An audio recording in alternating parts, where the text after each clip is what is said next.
Fala galera, eu sou de novo Marco Ramone, professor de História do projeto Dória Escola.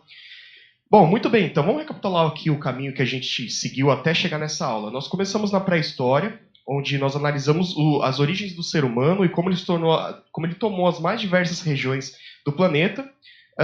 Depois, analisamos o surgimento das grandes bases da nossa sociedade na crescente fértil, o nascimento da agricultura e das cidades, aula 2. Depois, com a Mesopotâmia, nós vimos o surgimento da escrita, da matemática e da astronomia e das primeiras formas de governo central. E no Egito Antigo, a consolidação disso tudo que surge na Mesopotâmia. Chegamos então aqui na quinta aula, portanto, para ver a primeira grande sociedade do Ocidente, uma das que mais deu contribuições assim para a nossa sociedade ocidental. Muito bem, isso que nós convencionamos chamar de Grécia Antiga surge em meados do século XII a.C., né, com a junção de vários povos que habitavam a região da Península Balcânica, como os aqueus, os jônicos, os eólicos e os dóricos. São vários povos na realidade, mas esses são os principais. Né? Sendo essa região predominantemente montanhosa e, portanto, imprópria para a agricultura na grande maioria do seu território, a Grécia é inovadora em buscar alternativas de renda do seu povo no contexto do mundo antigo. Sendo assim, eles desenvolvem o artesanato, né, as primeiras manufaturas da história, além de técnicas de navegação que os garantiu o controle de todas as ilhas do mar Mediterrâneo, como a gente pode ver no mapa, e também de grande parte da sua região costeira. A gente vê aqui, então, o resultado dessa hegemonia, né? Já que no seu auge fica sob domínio grego essa faixa em vermelho no mapa, que toma basicamente, além da Península Balcânica, a parte costeira da Turquia, aliás, onde muita gente especula que é a localização da mitológica cidade de Troia. É muito importante e muito interessante vocês pesquisarem isso por conta. Todas as ilhas do mar Egeu e Jônio, como a gente pode ver aqui, parte do sul da Itália, as ilhas do Mediterrâneo e até uma faixa litorânea das regiões da Espanha, França, Ucrânia, Rússia e, claro, o norte da África. A organização territorial aqui da Grécia era muito parecida com o que vimos na aula da Mesopotâmia. Cada cidade tem a sua autonomia, não havendo em todo o território uma unidade central em todo o tempo. Quando era necessário, as cidades-estados se uniam para defender suas regiões de invasores, chamado pelos gregos de bárbaros. Pela primeira vez a gente vê o surgimento aqui dessa palavra, então. Mas ao contrário do que acontecia na Mesopotâmia, isso não impedia que as cidades eventualmente entrassem em conflito, travando rivalidades que visavam a hegemonia na região. A mais notável foi o conflito entre Esparta e Atenas, que ficou conhecido como Guerra do Peloponeso.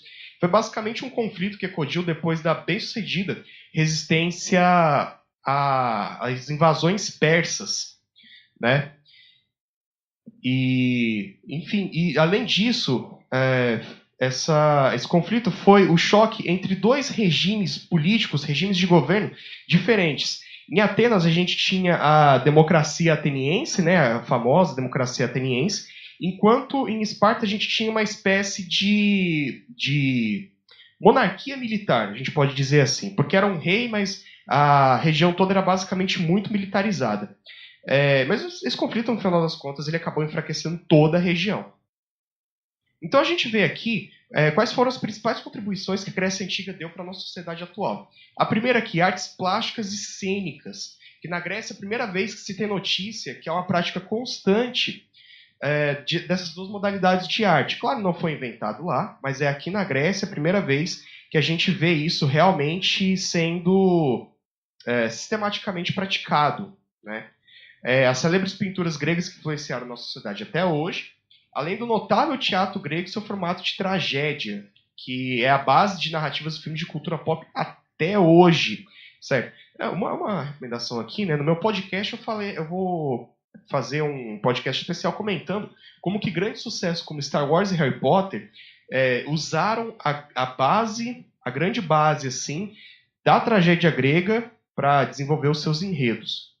Bom, o pioneirismo na navegação. Os gregos não foram os primeiros a navegar, isso é muito importante, muito menos os primeiros a usar isso com a intenção de invadir e conquistar outros territórios. Muitos outros povos já fizeram isso, como, por exemplo, assim, o grande exemplo dos fenícios.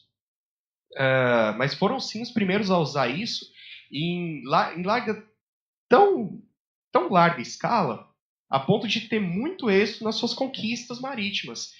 Então, eles são a primeira sociedade, por isso, a ter uma hegemonia muito grande, um protagonismo muito grande na região do mar Mediterrâneo. Bom, aqui, Jogos Olímpicos, né? A grande ideia de um evento esportivo em larga escala, que surge durante o apogeu da Grécia Antiga. Ali a gente vê realmente o grande auge da Grécia Antiga. São aí nesse período que se disputam as Olimpíadas, que é um hábito que foi recriado no final do século XIX, né? É importante a gente lembrar disso. Lá na França, foi quando ressurgiu essa prática que está aí até hoje, né? Bom, filosofia. Aqui a gente tem o desenvolvimento da ciência que é considerada a base de todas as outras ciências, né? Por conta dos seus exercícios de racionalidade, de observação sistemática e de método científico. A cidade de Atenas, ela era célebre por ter as maiores mentes da antiguidade, do mundo antigo. Filósofos dessa época, eles são lidos até hoje em todas as faculdades de filosofia do Ocidente, como os exemplos mais célebres, sem sombra de dúvida, dois que eu sempre leio, que eu gosto bastante particularmente, Platão e Aristóteles.